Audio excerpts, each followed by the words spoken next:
তারা নিজেরা ওদেরকে নিয়ে এসছে। আপনারা নিজেরাই যদি নিয়ে আসেন তাহলে বঙ্গবন্ধুর নাম বললো না কেন? ও তো বঙ্গবন্ধুর অনুসারী হিসেবে আমাদের সাথে যুক্ত হয়েছে, একবারে বঙ্গবন্ধুর অনুসারী। আমরা লক্ষ্য করেছি তো কথাবার্তায়। বাঙালি একটা মেজর বঙ্গবন্ধুর অনুসারী হবে না কেন? হ্যাঁ, ওনার আদর্শগত অন্য কিছু যেটা, সেটা উনি যখন পাওয়ার এসেছেন তখন হয়তো আমরা লক্ষ্য করেছি। উনি যখন সংবিধানের উপর হাত দিয়েছেন তখন আমরা বুঝেছি উনি বাঙালি জাতীয়তাবাদী বিশ্বাস করেন না। এর আগে তো বুঝতে পারিনি, আমরা বুঝতে পারিনি। ওই সময় তো ওনাকে অনুগত দেখেছি, ওই সময় তো নিয়ে আর আমরা কোনো অভিন্ন ছিলাম। উনি যুদ্ধ করেছেন এবং ওনার ভাষণের একটা গুরুত্ব ছিল, সেটা অস্বীকার করা যাবে না।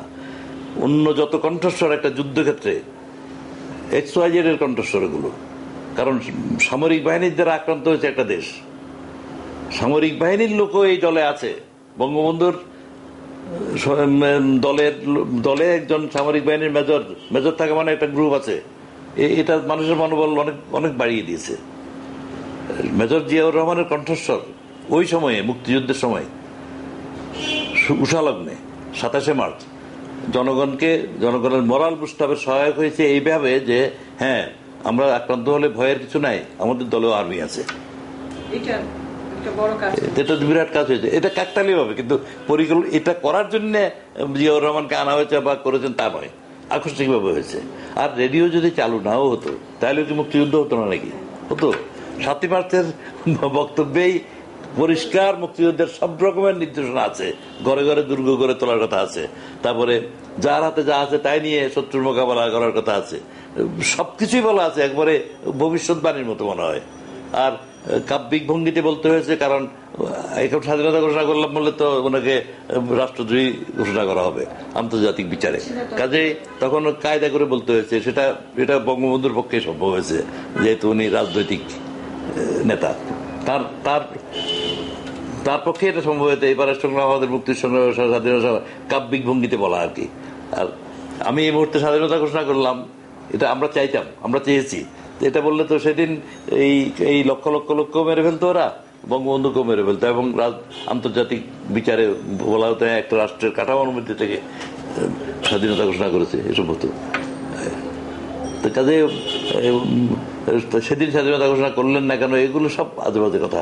আর অন্য কাউকে আদার দেন বঙ্গবন্ধু স্বাধীনতার ঘোষক বলা, এর চেয়ে কি বলবো, এর চেয়ে নিচতা, এর চেয়ে মানে কোনোভাবেই এটা বিজ্ঞানে ফেলা যায় না, নৃতত্ত্বে ফেলা যায় না। বঙ্গবন্ধু যে স্বাধীনতার ঘোষণাটা দিয়েছিলেন, ওটা তো জিয়া রহমান পাঠ করেছেন। অবিকল সেটা পাঠ করেন নাই, ওটার ভিত্তিতে লেখা হয়েছে। সেটাকে আমরা সেই জন্য ঘোষণা, স্বাধীনতার যে ঘোষণা, বঙ্গবন্ধুই হলেন একমাত্র ঘোষক। আমি তো বললাম স্মরণকালের ইতিহাসে ঘোষণা করার অধিকার উনি একমাত্র পেয়েছিলেন। আর রেডিওতে যারা জয়েন করেছে তারা সব বেতার ঘোষক। বেতার ঘোষকের তখনকার ফি ছিল 15 টাকা, এখন কত আমি জানি না। আমরা সবাই বেতার ঘোষক। তো সেই বেতার ঘোষক 26 মার্চ থেকে গণনা করলে আমি আমার সহকর্মীদের নামগুলো সব যদি বলতে থাকি, আমি হিসাব করে দেখেছি 27 তারিখে জিয়াউর রহমানের অবস্থান হলো 9 নম্বর বেতার ঘোষক। আর কি বলবো। তো আপনি তো এবার স্বাধীনতার পদক পেয়েছেন, আপনার অনুভূতিটা আমরা জানতে চাই। স্বাধীনতার পদক আমাকে দেওয়া হয়েছে মুক্তিযুদ্ধের জন্য। মুক্তিযুদ্ধ আমি এতক্ষণ যে কথাগুলো বলেছি আমি একা করিনি। আমি যে কাজটা করেছি এটা ছিল ইট ওয়াজ এ জয়েন্ট ভেঞ্চার। রেডিও একা কেউ চালাতে পারে না। আমি 10 জন সহকর্মীর নাম বলেছি ইতিমধ্যে।